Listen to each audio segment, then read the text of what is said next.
राधे राधे सभी को। जय बाबा की।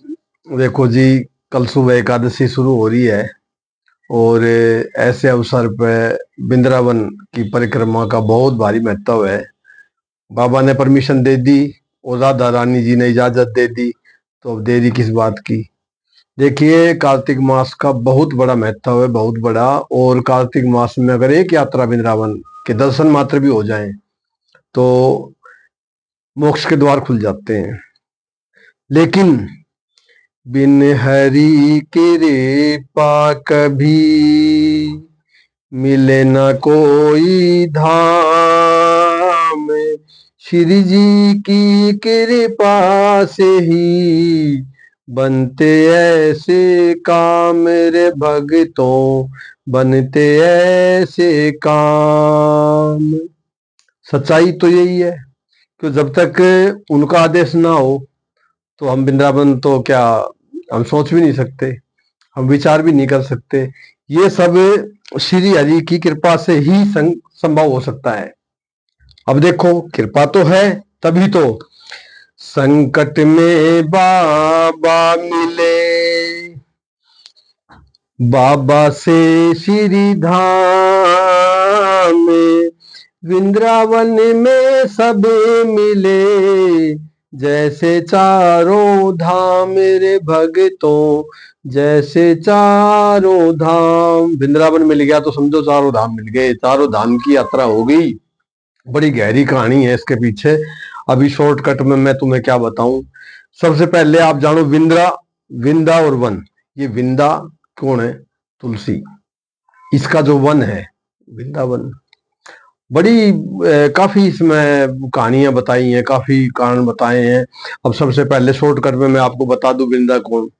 ये वृंदा राक्षस कुल में एक स्त्री थी जिसका विवाह कभी जलंधर से होया। जलंधर समुद्र से पैदा होया था। अब जलंधर का देवताओं का युद्ध हो गया। युद्ध पे जब जलंधर गया तो वृंदा बहुत सती, सती तो थी, विष्णु भगवान की भगत थी। इसने संकल्प लिया कि जब तक आप युद्ध में हो मैं पूजा पाठ में रहूंगी। अब ये पूजा में रही विंदा, तो विंदा के सतीत्व के बल से जलंधर हार नहीं पा रहा, देवताओं पर हैवी हो गया। देवताओं में जाकर विष्णु भगवान से गुहार लगाई तो विष्णु भगवान ने उनकी प्रार्थना स्वीकार करी।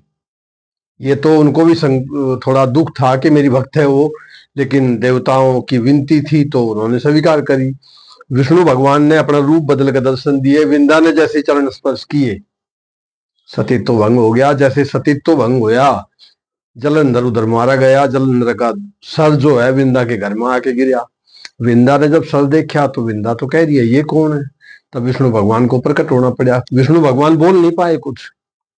अब जलंधर का वध हो गया तो यहां पर जो है विंदा ने श्राप दे दिया कि जाओ तुम आज से पत्थर के हो जाओ, और खुद तैयार होगी सती के लिए। जब लक्ष्मी जी ने आग्रह किया तो उसने ये श्राप तो वापस ले लिया, लेकिन वो जलंधर के साथ सती हो गई। और जहां सती हुई उसी राख से ये तुलसा का जन्म होया है। तब भगवान ने वर दिया था कि तुलसा, मेरा ये पत्थर का रूप, मेरा पत्थर का रूप शालिग्राम तेरे साथ रहेगा। कार्तिक मास की देव उठनी जो एकादशी आती है उस पर शालिग्राम और तुलसा का विवाह होता है। बहुत गहरी रोचक कहानी है। बाकी सबसे बड़ी कृपा है त्रिलोक भारती महाराज की, जिन्होंने आज श्री जी के चरणों तक पहुंचाया।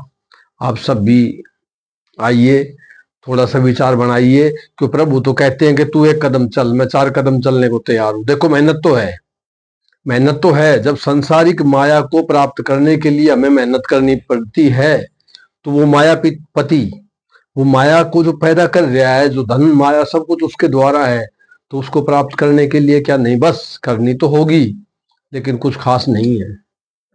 अंदर से भाव हो, त्याग का सामर्थ्य हो, नींद का, भूख का, वो ही साधना बन जाती है। इसी के साथ शाम को मुलाकात वृंदावन में। राधे राधे। जय श्री राधे। राधे राधे।